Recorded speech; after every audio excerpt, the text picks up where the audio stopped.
Lecture 6 chapter 6 inductance. Now अगर कोई coil है, उस कॉइल में फ्लक्स चेंज होने से करंट इंड्यूस होता था। सो नाउ अगर हमारे पास कोई दो कॉइल है एंड एक कॉइल में फ्लक्स चेंज होने से दूसरे में जो है वो करंट इंड्यूस हो सकता है। सेम वे अगर एक ही कॉइल है उसमें फ्लक्स चेंज होने से भी करंट इंड्यूस हो सकता है। तो ये दोनों ही केस में क्या है, तो जो करंट इंड्यूस हुआ है वो जो कॉइल में फ्लक्स चेंज हुआ होगा उसके प्रोपोर्शनल होगा, यानी कि जितना फ्लक्स चेंज होगा उसी हिसाब से करंट जो है वो इंड्यूस होगा। तो इसीलिए क्या हो जाएगा, फ्लक्स जो है वो डायरेक्टली प्रोपोर्शनल क्या होगा, करंट से। अगर हमारे पास जो कॉइल है वो अगर n नंबर ऑफ टर्न्स की बनी हुई है एंड हर एक टर्न का जो फ्लक्स है वो कैसा हो, सेम हो, तो इस टाइम पे जो टोटल फ्लक्स होगा वो किससे मिल जाएगा, हमें n फाई से मिल जाएगा। सो यहाँ पर हम क्या बोल सकते हैं कि जो करंट होगा वो किससे प्रोपोर्शनल, n फाई से होगा। तो यहाँ क्या आ जाएगा, n phi proportional to i। And यहाँ पर जो है ये प्रोपोर्शनलिटी का साइन है। अगर हमें इक्वल टू डालना है तो हमें कांस्टेंट डालना पड़ेगा। तो यहाँ पर जो प्रोपोर्शनलिटी कांस्टेंट है वो है इंडक्टेंस। तो इंडक्टेंस जो है वो किस पे डिपेंड करता है, तो इंडक्टेंस जो है वो कॉइल की जियोमेट्री पे एंड उसकी इंट्रिंसिक मटेरियल प्रॉपर्टी पे डिपेंड करता है। जैसे अगर हम देखें तो हमने पैरेलल प्लेट कैपेसिटर देखा था। पैरेलल प्लेट कैपेसिटर के लिए जो था कैपेसिटेंस किस पे डिपेंड करता था, तो उसकी शेप, साइज, जियोमेट्री एंड उसके बीच में जो मीडियम है उस पे डिपेंड करता था। तो सेम वे इंडक्टेंस जो होगा वो कॉइल की जियोमेट्री एंड उसके इंट्रिंसिक मटेरियल प्रॉपर्टी पे डिपेंड करता है। एंड इंडक्टेंस जो है वो एक स्केलर क्वांटिटी है एंड इसका अगर हम एसआई यूनिट देखते हैं तो इंडक्टेंस का एसआई यूनिट हेनरी होता है एंड उससे हम किससे लिखते हैं, एच से। एंड दो टाइप के इंडक्टेंस है, एक होगा म्यूचुअल इंडक्टेंस एंड एक होगा self inductance. Next mutual inductance. तो यहाँ पे हमारे पास दो कॉइल है, एक है C1 एंड एक है C2 एंड C2 के साथ यहाँ पे बैटरी है। तो यहाँ पे C2 में जो करंट है वो करंट जब चेंज होगा तो उसकी वजह से C1 का जो मैग्नेटिक फ्लक्स है वो चेंज होगा। एंड अगर मैग्नेटिक फ्लक्स चेंज होता है तो क्या होगा, तो उसमें EMF इंड्यूस होगा। अभी नाउ सपोज कि C1 वाला जो कॉइल है उसमें नंबर ऑफ टर्न्स क्या हो, N1 हो, तो हम क्या बोल सकते हैं कि जो फ्लक्स है वो किससे प्रोपोर्शनल होगा, तो कि इसमें जो करंट जो है उसके हिसाब से प्रोपोर्शनल होगा, क्योंकि इसमें जितना चेंज आएगा उसी हिसाब से यहाँ पर फ्लक्स चेंज होगा एंड EMF इंड्यूस होगा। तो फ्लक्स एंड करंट जो है वो प्रोपोर्शनल होंगे। तो यहाँ पर जो है हम क्या बोल सकते हैं कि φ1 proportional to I2, but number of turns जो है वो N1 है, इसलिए यहाँ पर क्या आ गया, N1। नाउ अगर प्रोपोर्शनलिटी का साइन हटा के इक्वल टू डालना है तो क्या कर सकते हैं, तो कांस्टेंट आ जाएगा। यहाँ पे क्या लिखते हैं हम, M। नाउ ये जो M है वो क्या है, वो शो करता है म्यूचुअल इंडक्टेंस। एंड अगर हम फैराडे के लॉ के अकॉर्डिंग देखें तो फैराडे के लॉ के अकॉर्डिंग क्या है, तो कि जो rate of change of flux होता है वो क्या होता है, इंड्यूस EMF। सो हम ऐसा बोल सकते हैं कि एप्सिलॉन इक्वल्स टू d∅dt के हिसाब से। तो यहाँ पे इसीलिए क्या आ गया, एप्सिलॉन1 इक्वल्स टू में माइनस dn∅1 अपॉन में dt। तो यहाँ पर जो है ये n1 φ1 इसकी जगह पर हम ये डाल सकते हैं, तो क्या आ गया mi2 एंड ये m जो है वो कांस्टेंट है तो वो तो ऐसे ही निकल जाएगा। तो यहाँ पर क्या बचेगा, तो कि di2 अपॉन में dt, क्योंकि यहाँ पर अभी हमने क्या देखा था कि करंट चेंज होगा उससे फ्लक्स चेंज होगा एंड देन EMF इंड्यूस होगा, तो इसीलिए करंट जो है वो चेंज हो रहा होगा। सो यहाँ पर di2/dt आएगा एंड m तो कांस्टेंट आएगा। एंड अगर सपोज किसी को ऐसे नहीं करना है तो ये जो इक्वेशन है इसको डायरेक्टली ही with respect to time differentiate कर दो एंड फिर उसको एप्सिलॉन से कंपेयर कर लो। सो नाउ यहाँ पे हमारे पास दो इक्वेशन है, एक है इक्वेशन 1 एंड एक है इक्वेशन 2। फर्स्ट वाली कॉइल में EMF इंड्यूस हुआ है, इसीलिए EMF के लिए हमने यहाँ क्या लिखा है, एप्सिलॉन1। सो ये जो हमारा फर्स्ट इक्वेशन है, इस इक्वेशन में अगर हम सपोज कि जो करंट है उसका वैल्यू क्या ले लेते हैं, 1 यूनिट ले लेते हैं, तो करंट जो है वो अगर 1 हुआ तो φ इक्वल्स टू m आ जाएगा, ऐसा हम बोल सकते हैं। नाउ दूसरे इक्वेशन में अगर हम देखें तो क्या है, तो कि di/dt है। di/dt का मतलब क्या है, तो कि rate of change of current. तो यहाँ पर अगर हम rate of change of current के वैल्यू को क्या ले लेते हैं, अगर 1 यूनिट ले ले तो क्या बोल सकते हैं कि अगर यहाँ पर 1 आ गया तो ये इक्वल के हिसाब से आ जाएगा। इसीलिए क्या, तो कि जब rate of change of current का वैल्यू यानी कि di/dt का वैल्यू अगर 1 यूनिट है तो उस टाइम पे ये दोनों एक दूसरे से इक्वल हो जाएंगे। सो इसके थ्रू हम क्या बोल सकते हैं, तो कि अगर हमारे पास ये जो कॉइल है उस कॉइल में जो rate of change of current है वो 1 यूनिट हुआ तो दूसरी कॉइल में जो EMF इंड्यूस हुआ है वो म्यूचुअल इंडक्टेंस के इक्वल होगा। नाउ दो कॉइल की सिस्टम का म्यूचुअल इंडक्टेंस अगर हम देखें कि किस पे डिपेंड करता है, तो एक तो कि ये जो दोनों कॉइल्स है उनके शेप, साइज, जो भी नंबर ऑफ टर्न्स है, उनके बीच का जो डिस्टेंस है एंड एंगल, एंड इसके अलावा क्या, तो कि मटेरियल जो है, ये सारी चीजों पे म्यूचुअल इंडक्टेंस जो है वो डिपेंड करता है। नेक्स्ट, दो कोएक्सियल सोलेनॉइड के लिए अगर हम म्यूचुअल इंडक्टेंस देखें तो जैसे यहाँ पर हमारे पास दो सोलेनॉइड है एंड ये दोनों ही सोलेनॉइड कैसे हैं, कोएक्सियल है, यानी कि दोनों का जो एक्सिस है वो सेम पॉइंट पे है एंड ये दोनों सोलेनॉइड जो है इसका लेंथ क्या है, एल लेंथ है एंड यहाँ पर ये जो आउटर सोलेनॉइड है एंड एक इनर सोलेनॉइड है, तो यहाँ पर ये जो इनर सोलेनॉइड है उसे हम सोलेनॉइड 1 कह देते हैं, तो वो सोलेनॉइड क्या हो जाएगा, S1 एंड उसका जो रेडियस है वो क्या, तो कि इतना एंड वो क्या होगा, R1 एंड इसमें जो है नंबर ऑफ टर्न्स अगर हम देखें सोलेनॉइड में, तो सपोज कि इसमें number of turns per unit length कितने हो, N1, अगर पर यूनिट लेंथ जो है नंबर ऑफ टर्न्स N1 है एंड सपोज कि टोटल नंबर ऑफ टर्न्स जो है वो क्या हो, N1, तो यहाँ पर यूनिट लेंथ के लिए अगर ढूंढना हो तो क्या आ जाएगा, तो कि N1 अपॉन में L आ जाएगा कि यूनिट लेंथ के हिसाब से जितने उसमें टर्न्स है, तो ये N1 क्या है, total number of turns and ये सोलेनॉइड का लेंथ है एंड ये क्या हो गया, तो कि number of turns per unit length. Now यहाँ पर ये जो हमने सोलेनॉइड 1 के लिए जो चीजें देखी वही सेम चीजें हम सोलेनॉइड 2 के लिए देख सकते हैं। तो सोलेनॉइड 2 यानी क्या, तो कि ये जो हमारा आउटर सोलेनॉइड है वो, तो वो आउटर सोलेनॉइड को क्या बोल देते हैं, S2 एंड उसका जो रेडियस है वो ये वाला जो है, ये सपोज कि उसका रेडियस हो गया, उसके रेडियस को क्या बोलते हैं हम, R2 एंड इसमें जो number of turns per unit length होंगे वो क्या हो जाएंगे, N2। तो इसके लिए भी हम ऐसा देख सकते हैं कि suppose total number of turns जो इसमें होंगे वो क्या होंगे, तो कि N2 एंड जो लेंथ है वो क्या है, L, तो इसीलिए इसमें भी जो per unit length number of turns आएंगे वो क्या हो जाएगा, N2/L हो जाएगा कि total number of turns upon में लेंथ, तो इससे number of turns per unit length हमें मिल जाएगा। नाउ यहाँ पर जो हमारे पास सोलेनॉइड 2 है उस सोलेनॉइड में करंट है I2, तो ये I2 वाले करंट की वजह से क्या होगा, तो कि वहां पर जो है ये सोलेनॉइड 1 जो होगा उसमें मैग्नेटिक फ्लक्स होगा, तो सोलेनॉइड 1 में जो मैग्नेटिक फ्लक्स आएगा उसे हम क्या बोल देते हैं, phi1। ये जो हमने देखा था अब तक कॉइल वाला एंड उसके हिसाब से कि म्यूचुअल इंडक्टेंस होगा तो एक में करंट होगा तो दूसरे में फ्लक्स हमें देखने को मिलेगा, तो इसीलिए यहाँ पर तो सोलेनॉइड 2 जो है उसमें सपोज कि हमारा करंट क्या है, I2 है, तो उस टाइम पे सोलेनॉइड 1 में हमें फ्लक्स देखने को मिलेगा, तो सोलेनॉइड 1 के फ्लक्स को हम क्या बोल देते हैं, phi1। तो हमने जो है अभी ही देखा था कि जो फ्लक्स जो होगा वो क्या होगा, तो कि वो डायरेक्टली प्रोपोर्शनल होगा करंट, कि जिस हिसाब से करंट होगा उसी हिसाब से फ्लक्स जो है वो देखने को मिलेगा, तो इसीलिए यहाँ पर जो है हम ऐसा लिख सकते हैं कि N1 phi1 इक्वल्स टू में M12 I2। ये M क्यों आया है, तो कि नंबर ऑफ टर्न्स के लिए आया है एंड यहाँ पर जो है ये इक्वल टू रखने के लिए कांस्टेंट, एंड ये कांस्टेंट कौन सा है, म्यूचुअल इंडक्टेंस। नाउ यहाँ पर जो नीचे 1-2 लिखा है ये 1-2 क्या है, तो कि यहाँ पर जो करंट था वो कहां पर था, तो कि सोलेनॉइड 2 में था एंड जो हमें फ्लक्स मिला वो फ्लक्स कहां था, सोलेनॉइड 1 में था, तो इसीलिए ये जो M12 है वो क्या होगा, तो कि सोलेनॉइड 1 का म्यूचुअल इंडक्टेंस होगा, क्योंकि करंट जो है वो सोलेनॉइड 2 में है एंड फ्लक्स आया सोलेनॉइड 1 में, तो इसीलिए सोलेनॉइड 1 का म्यूचुअल इंडक्टेंस होगा विथ रिस्पेक्ट टू सोलेनॉइड 2। तो M12 क्या होगा वो पता चल गया। यहाँ पर इसका म्यूचुअल इंडक्टेंस होगा जो पहले लिखा हुआ है, तो यहाँ पर 1 है यानी क्या, तो कि सोलेनॉइड 1 का म्यूचुअल इंडक्टेंस किससे, तो कि विद रिस्पेक्ट टू सोलेनॉइड 2। इसके अलावा अगर हम देखें तो यहाँ पर हमारे पास N1 phi1 है। अभी फ्लक्स के लिए अगर हम देखें तो फ्लक्स का फॉर्मूला तो हमें आता है BA cos थीटा के हिसाब से, तो यहाँ पर फ्लक्स के लिए अगर हम वैल्यू डाल दे तो वो क्या आ जाएगा, BA के हिसाब से आ जाएगा, बट यहाँ पर नंबर ऑफ टर्न्स है, मतलब कि जो हमारा फॉर्मूला था वो क्या था, phi इक्वल्स टू BA ऐसा आता था, phi इक्वल्स टू BA आया, तो यहाँ पर क्या हो जाएगा कि अगर नंबर ऑफ टर्न्स है तो n नंबर ऑफ टर्न्स के लिए देखेंगे तो दोनों साइड n आ जाएगा, तो यहाँ पर क्या कर लेते हैं कि N1 phi1 इक्वल्स टू में क्या आ जाएगा, N1 A1 B2।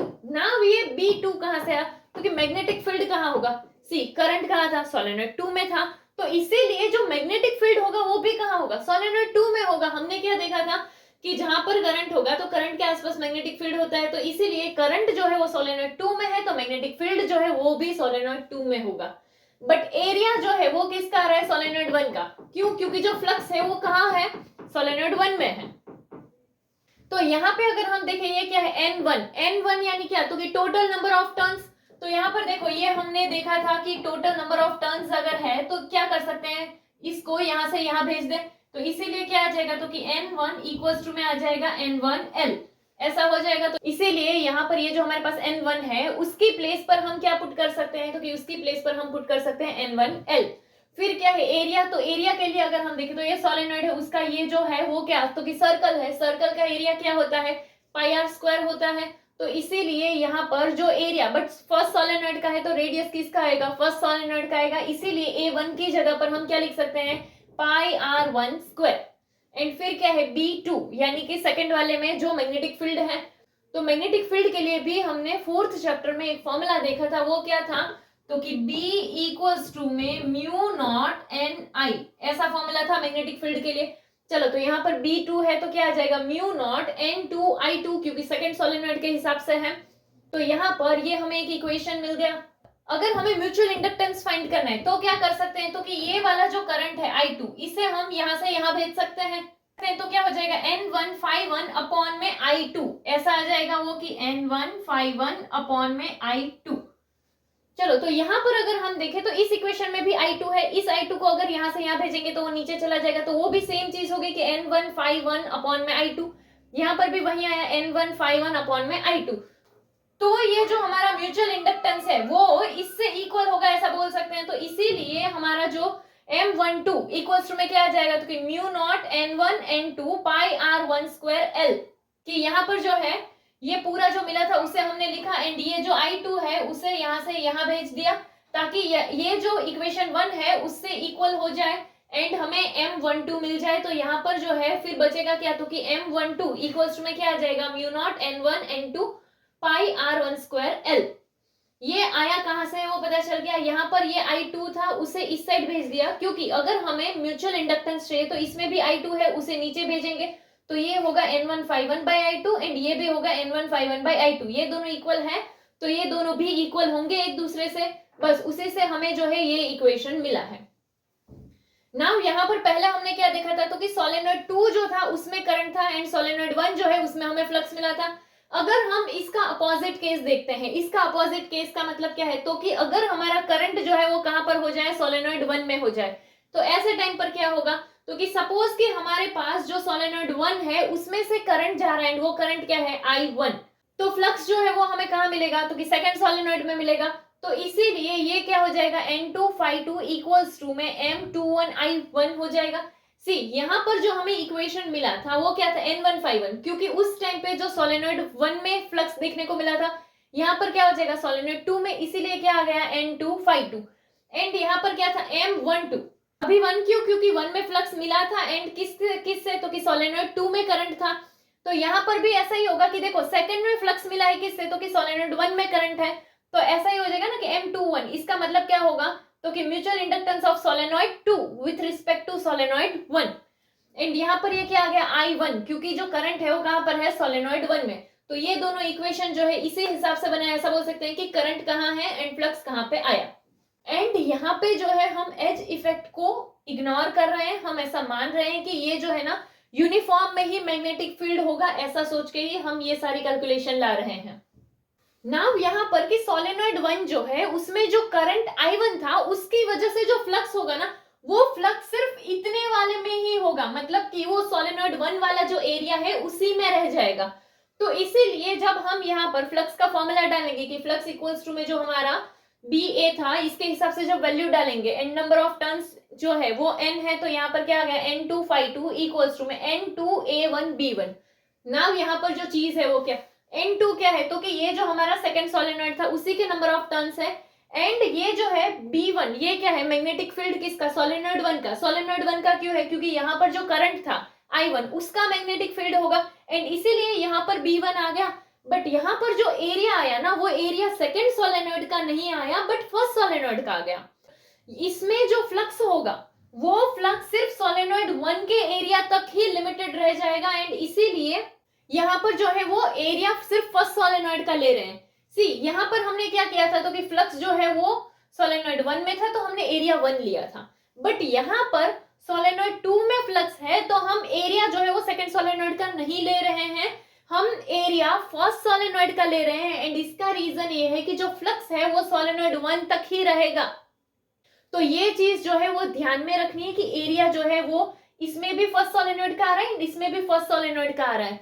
एंड यहाँ पर अगर हम देखें नेक्स्ट तो N2 है एंड यहाँ पर क्या N2 यानी नंबर ऑफ टर्न्स टोटल जो सेकंड सोलेनॉइड में है। तो उसके लिए अगर हम यहाँ से फाइंड कर सकते हैं कि ये L जो है वो यहाँ से यहाँ चला जाएगा, तो हमें N2 जो है वो क्या मिलेगा, N2L ऐसा हो जाएगा। तो N2 की जगह पर हम ये वैल्यू पुट कर सकते हैं। तो N2 था, N2 की जगह पर क्या डाल दिया, N2L। फिर यहाँ पर क्या है हमारे पास एरिया यानी क्या, तो कि ये सर्कल है यानी यहाँ पर भी सेम चीज सोचेंगे कि सर्कल के एरिया के हिसाब से क्या आएगा, पाई आर स्क्वायर। सो एरिया 1 है फर्स्ट सोलेनॉइड का, उसका रेडियस क्या था R1, इसीलिए जो एरिया आएगा वो क्या हो जाएगा, पाई R1 स्क्वायर। फिर यहाँ पर क्या है मैग्नेटिक फील्ड, तो मैग्नेटिक फील्ड के लिए भी सेम चीज की यहाँ पर हमने जो फॉर्मूला देखा था म्यू नॉट एन आई उसी के हिसाब से आएगा। बट फर्स्ट का मैग्नेटिक फील्ड है, करंट जो है वो भी फर्स्ट में था, तो इसीलिए यहाँ पर क्या आ जाएगा, मैग्नेटिक फील्ड जो है उसकी जगह पर हम डाल देंगे म्यू नॉट N1I1। एंड यहाँ पर जो है ये पूरे इक्वेशन को अगर हम लिखे तो वो ऐसा लिख सकते हैं कि म्यू नॉट N1 N2 पाई R1 स्क्वायर LI1। ये क्या मिल गया, N2 फाई 2 मिल गया। नाउ यहाँ पर देखो ये वाला जो इक्वेशन है N2 फाई 2 एंड यहाँ पर जो है वो भी N2 फाई 2 है। बट अगर हमें इसमें म्यूचुअल इंडक्टेंस चाहिए तो म्यूचुअल इंडक्टेंस के लिए क्या करेंगे, तो कि ये जो करंट यहाँ पर है वो यहाँ इनटू में है, उसे यहाँ से यहाँ भेजेंगे तो नीचे चला जाएगा।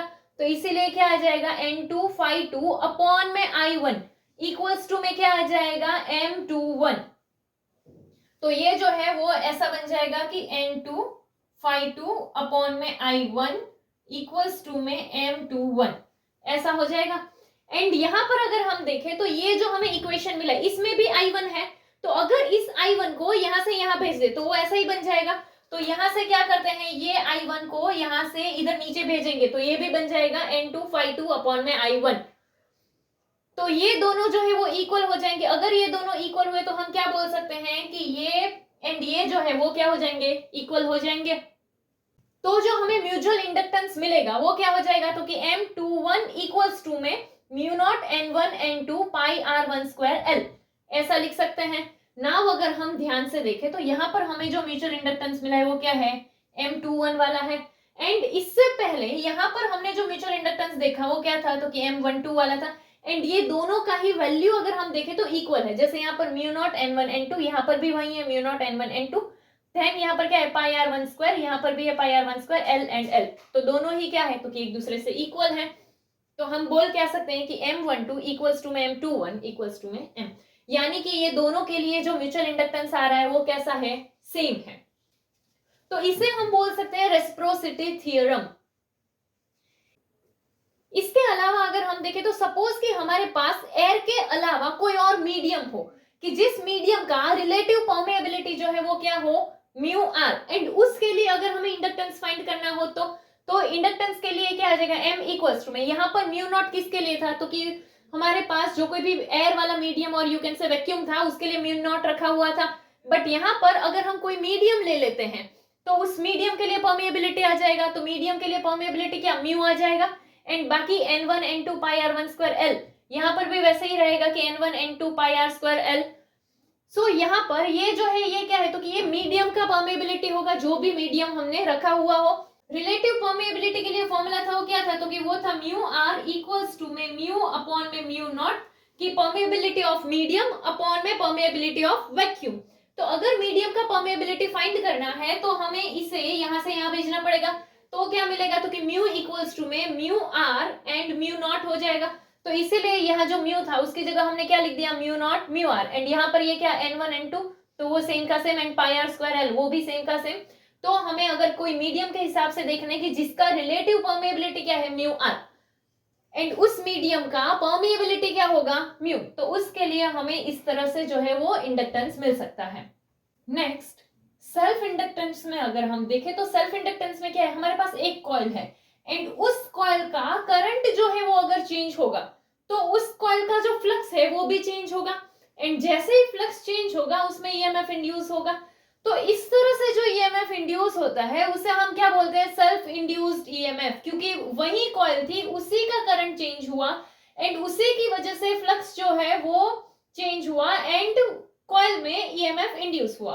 ये सारी चीजें एक ही कॉइल में हो रही है, मतलब कि जिस कॉइल में करंट चेंज हो रहा है उसी में ईएमएफ इंड्यूस हो रहा है। तो इस तरीके से जो ईएमएफ इंड्यूस होता है उसे हम क्या बोलते हैं, सेल्फ इंड्यूस्ड ईएमएफ, एंड इसे हम क्या बोलते हैं, सेल्फ इंडक्टेंस।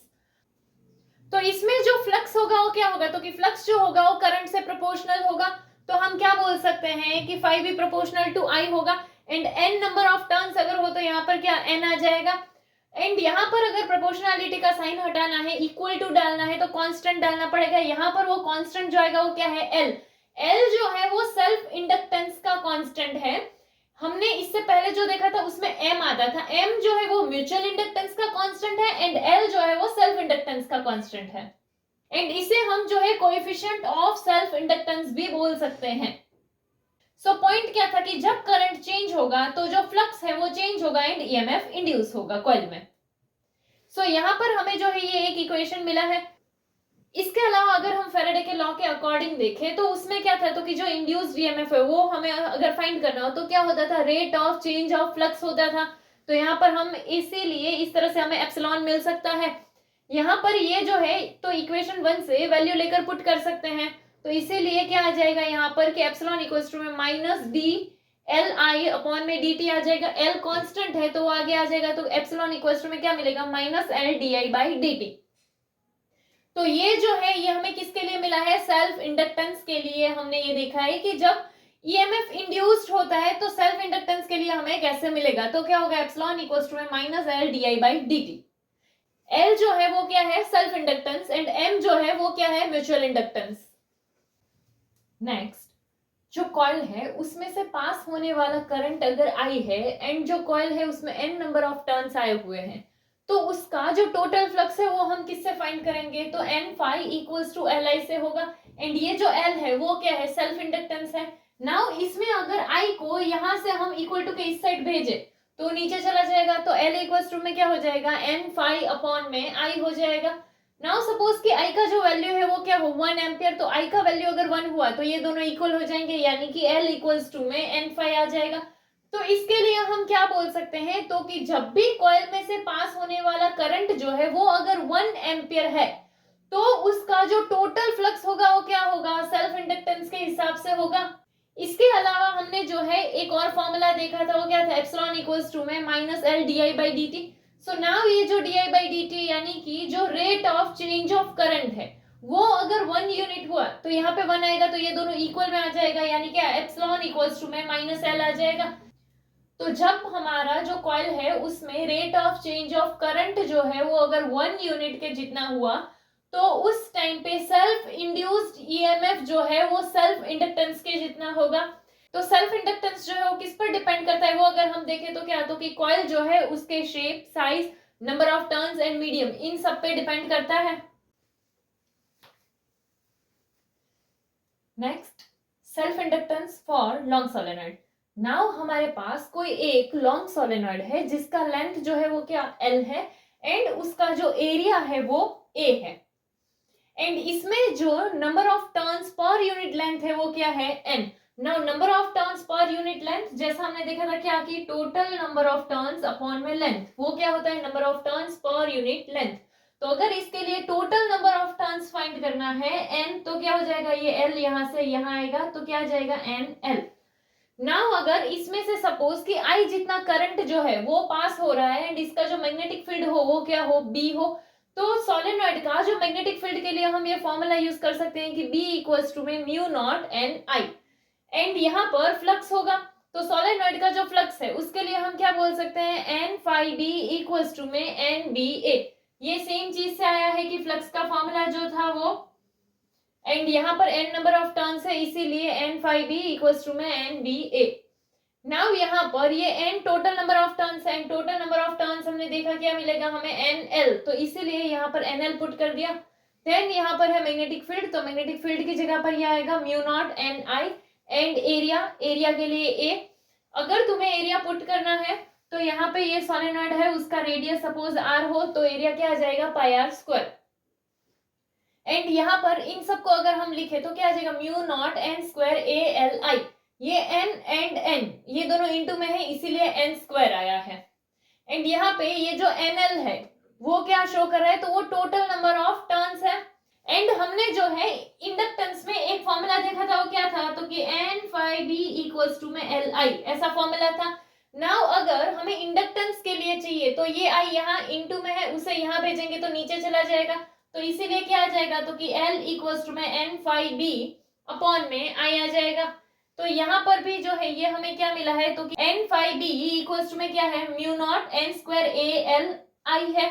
तो इस i को यहाँ से यहाँ भेजें तो भी क्या हो जाएगा, एन बी अपॉन में आई हो जाएगा। एंड तो बोल सकते हैं कि ये दोनों जो है वो इक्वल होंगे।